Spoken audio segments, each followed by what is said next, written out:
বেরিয়েছিলাম রেডিও ডিউটিতে যাব বলে। এটা দেখে বুঝতেই পারছেন যে এটা রাজভবনের পাশের ওই রাস্তাটা, যেটা কিনা সোজা গিয়ে মিলেছে আকাশবাণী রেডিওর অফিসের দিকে। রাস্তা দিয়ে যখন যাচ্ছি, এই দেখুন আমাকে। হিরোর দিকে না দেখলে একটু হবে বলুন তো?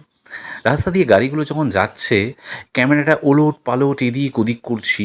গাড়িগুলো সেই যেমন আমরা কম্পিউটারে গেম খেলি, তার মাঝখানে একটা মানুষ শুয়ে আছে, দেখেছেন? এই দেখুন, কত কষ্ট লাগে বলুন তো? কলকাতার রমরমা কলকাতার বুকে মানুষ এখনও কত কষ্টে আছে। আচ্ছা, সে কথা বাদই দিলাম। রাস্তার ফুটপাত ধার দিয়ে যাচ্ছি এবং গাড়িগুলো যখন যাচ্ছে না, মনে হচ্ছে যেন ওই ভিডিও গেমে যে আমরা গাড়িগুলো খেলি না, ছোট ছোট গাড়িগুলো চলে যায়, ঠিক দূর থেকে না তেমন মনে হচ্ছে।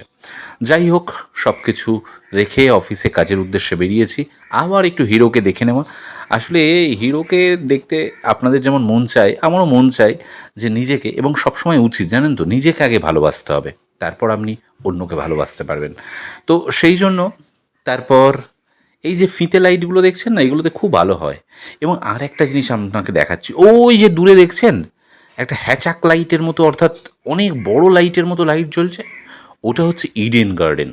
হ্যাঁ, সৌরভ গাঙ্গুলি, সচিন তেন্ডুলকার, যে কোনো ইন্টারন্যাশনাল যে কোনো দেশের খেলা কিন্তু ওখানে হয় ইডেন গার্ডেন।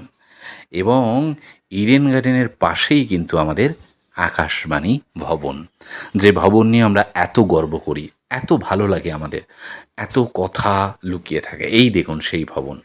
বিশ্বাস করুন, এই ভবনটার দিকে তাকালেই মন জুড়িয়ে যায়, আর কিচ্ছু না। কত ঐতিহ্য, কত গুণী মানুষের পায়ের ধুলো মিলেমিশে আছে এই আকাশবাণীর চত্বরে। যখন এই থামগুলো, এই পিলারগুলো দেখি, এবং মনে হয় একটু ধুলো নিয়ে নিজের মাথায় দিই। কেন বলুন তো? এই গুণী মানুষরা, তাদের তো পাবো না, কিন্তু তাদের পায়ের ধুলো যদি আপনি কখনো আকাশবাণীর পাশ দিয়ে যান, একটু সেখানকার ধুলো মাথায় দিতে পারেন। কেন বলুন তো? এত বিদগ্ধ মানুষ, এত গুণী মানুষ, এত ঐতিহ্য, এত গরিমা মিশে আছে এর সঙ্গে, এত ইতিহাস আমরা দাদু ঠাকুমার কাছে শুনেছি।